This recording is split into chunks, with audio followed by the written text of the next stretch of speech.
Well, time to start raising a garden bed. So the plan is we're going to do a 3 high encompassing garden bed, and we're going to put it here. As you can see, foundation's gone in. It's a bit frosty this morning, nice and cold. Over there is where we got a summer house and new patio, but this is the winter work, so this is where we start. So foundation's in, nice and solid. And we're going to start. I'll put these ones up for now just to show basically my outline. So what I'm going to do in a bit is get my string lines up, get these ready, and I'll show you what we've currently got. So this is what we're going to be working with, as you can see. Quite a lot, 30 pieces in total. So I think it was something like 72 meters in total length, which equates to 30 of these 2.4 by 100 by 200 timbers. So we got these from a local supplier, quite hard to source, but these all seem to be in relatively good condition. As you can see, all the timbers, most of them seem to be fresh cut. A couple of dents and that on these ones, but nothing that can't be sawn down. And with regard to the cut lines, all seem very smooth, so there's not much machinery timber wear. So let's start hunting.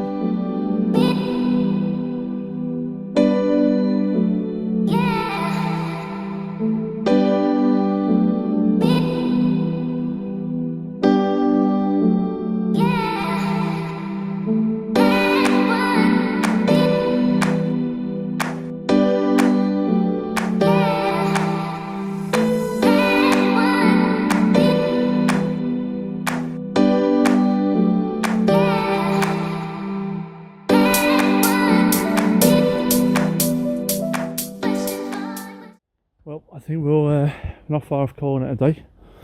So we've been out for an hour or so now, and we've got 3, 6, 7, 8, 9, 10, 11, 12. We've got half of them in, and probably, I don't know, half to go. Yeah, definitely half to go. So tomorrow's plan is get the rest of these in, and then kind of see where we go from there. Start building up, get our string lines in place, get our levels, and yeah, see you all tomorrow. Right, picking up from where we got to yesterday,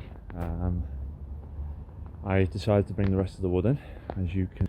So we've got 30 timbers, so these have been out overnight, and as you can see, it's quite frosty this morning. So I've set up, so I've got my cutting table right next to where I want to be working, so hopefully that'll make the transfers across here nice and easy.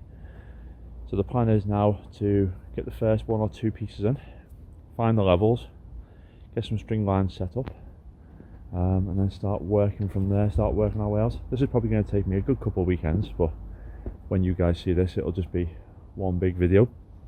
What I've invested in though is this Evolution saw table, mitre table, saw stand, whatever you want to call it. So we got this from Screwfix yesterday, which seems really sturdy for what it is, and it's going to allow me to use my mitre saw and obviously just set up from where I am, have a little bit of a workstation and a bit of a hump across the garden, but not too bad. So battery's on charge, and what I have got at the moment is a new impact drill as well, which I'll be breaking out today as well to help me when I start putting these together, because I'm sure frozen wood will be a little bit tougher than usual oak. So let's get cracking. Hello. Right, bit of an update. So yesterday was sort of getting everything prepped and kind of getting the area ready, so this is where I'm up to at the moment. So as you can see, it's starting to take shape. I haven't cemented this in or nothing into the floor. I'm just basically using the corner battens, which will sit just below the top level of 600mm, just to basically give me a straight edge, true edge. And then I'm using these straight plates just to connect everything up, and where I can I'm trying to use straight pieces. So you can see on this side here, pretty much what I've had to do is bring this in by 10mm, otherwise that would have left me with an offcut. and a small piece to put on the end to bring it out the distance which I wanted, which was 260 or 260 centimeters. But I've brought it in by 10 centimeters, that way I can step the edges. It gives me a nice staggered edge, adds strength. And then in these corners, you can see there, I'm just adding in these corner braces, which I got from Amazon, a lot cheaper. I think it was something like £10 for 20 of them, or it might have been £15 for 20.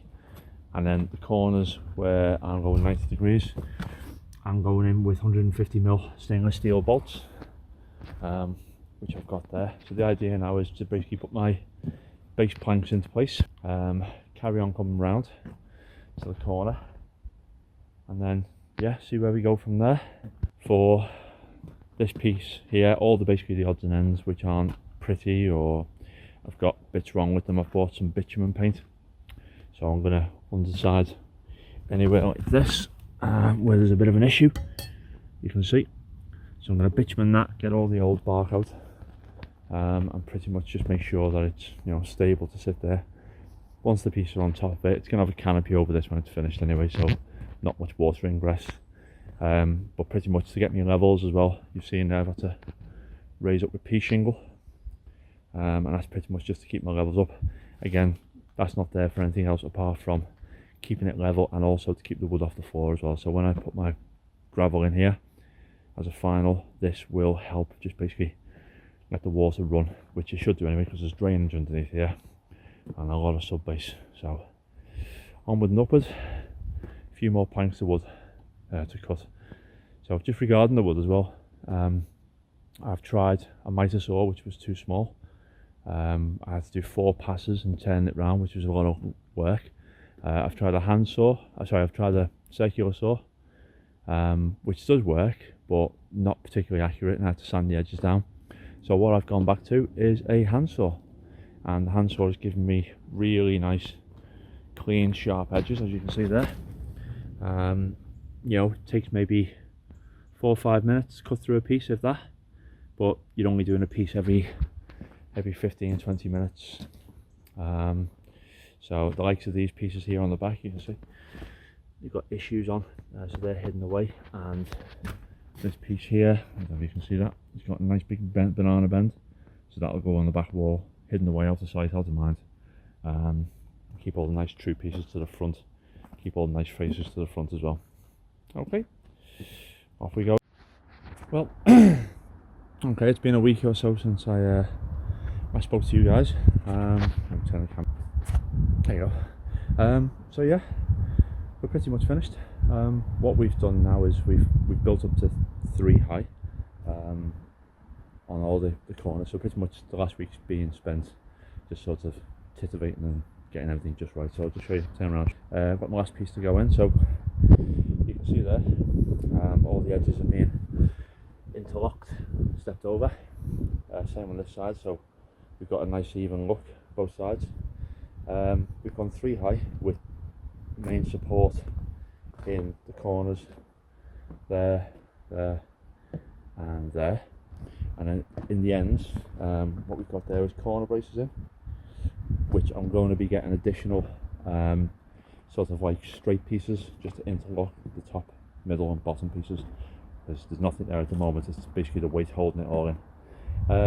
So yeah, any last 2 pieces of wood I had, you can see there we had to take all the sort of the edging off, so just to give it a nice finish, because we had let's see if I can get a piece for you.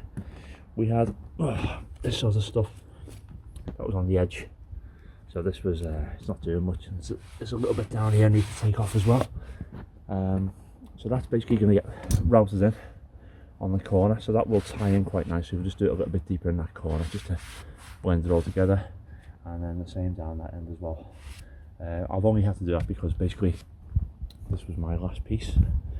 I had to choose it, I had to sort of mix it up, and then the same goes here. So you can see where we've got just there, so we've got this blackjack bitumen paint, and that's basically being put on all the corner posts, but anywhere where I've had to take off the sort of, I don't know what you call it, the chaffing, the edge stuff, like this. That's being taken off because obviously that's no good, and that's just going to disintegrate over time, give you weakness. Probably a good point for mould and water ingress as well. So these basically being peeled off. They've blackjacked, so you're not going to see. And the same with this one. This is going to be the last piece going in. So let's see if we can get this in. Let's see how it fits. I've been cutting these all by hand. So I have actually tried this in once or twice, so I know it's going to fit. And there you go. Final piece. So bolts and braces is going to be 2 bolts like I've got down there, going into here. And on this one, you can see I've got 2 bolts going in as well. There's going to be a back plate going on that to keep it flush, and then we're going to interconnect all the heights. And then router time and painting.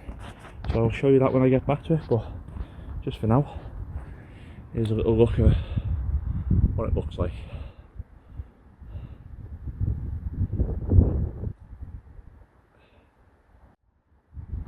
I'm quite proud as well because considering I started on one edge and come across, I've got between there and there, you see on the bubble, that's as close as makes no difference.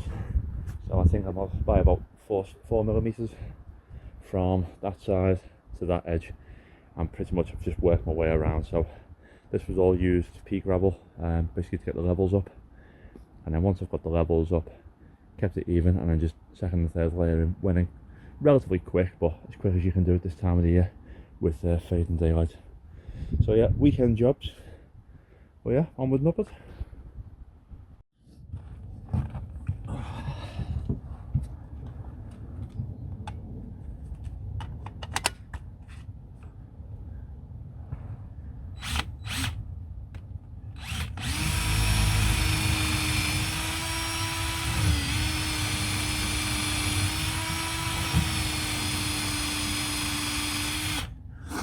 When you're going through the oak as well, make sure every centimetre or 2 you pull the bit back out as well to remove all the oak, otherwise it starts to smoke, overheat, and you dull the drill bit end as well. So I've had the same drill bit for the whole thing, so that little that tip will save you a few bob as well.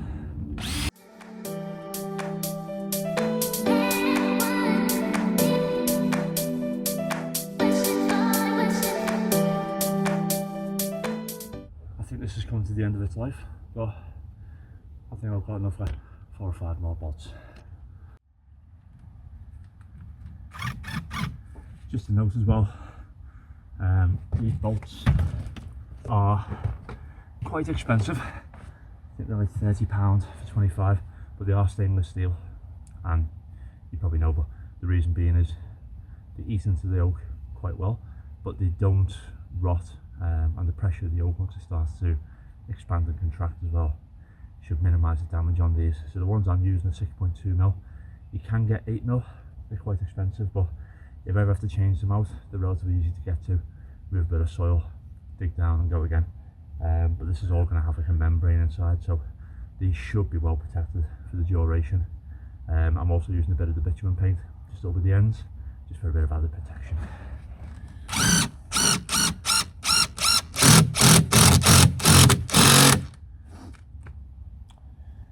There we go. So for these, I'm using these plates, 2 screws in each one, 2.5mm galvanised steel, and these sit across. What you might have to do sometimes is, when you get these pieces of oak, they're all different sizes. So this final piece I've just put on there is 9.8mm, and the one bit in front of it is 9.4. So what you have to do sometimes is just get your electric router or your hand plane or a good sander with a 40 grit bit on it, something like that, and just countersink it a little bit. So what you're going to do is, once that goes on, we put these in, we've got a relatively flush edge there. So yeah, that should be quite nice. So let's drill that in, see how we go.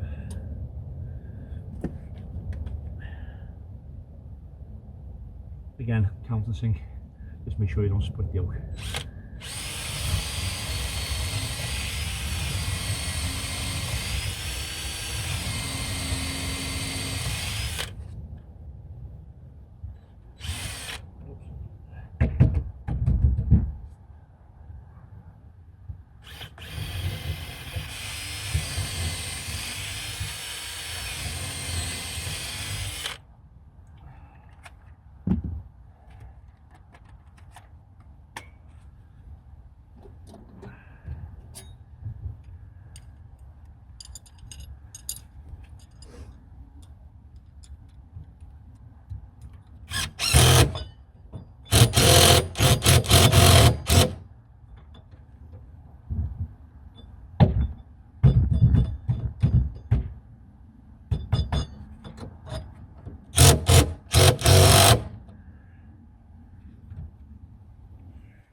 Okay, so what you've got now,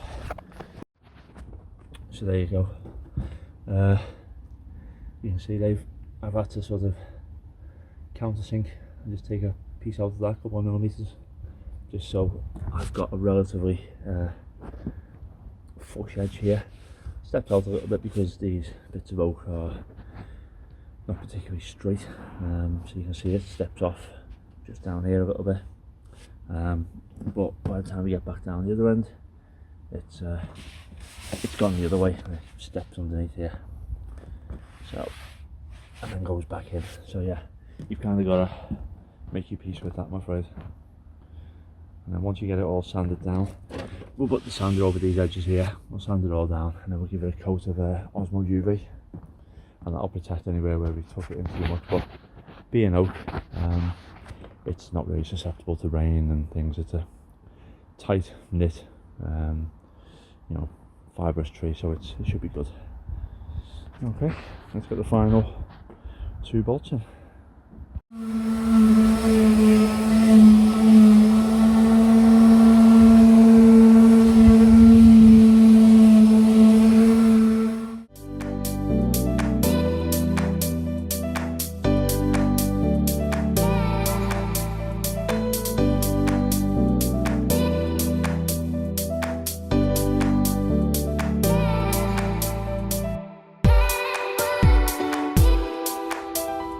So, as you see, I've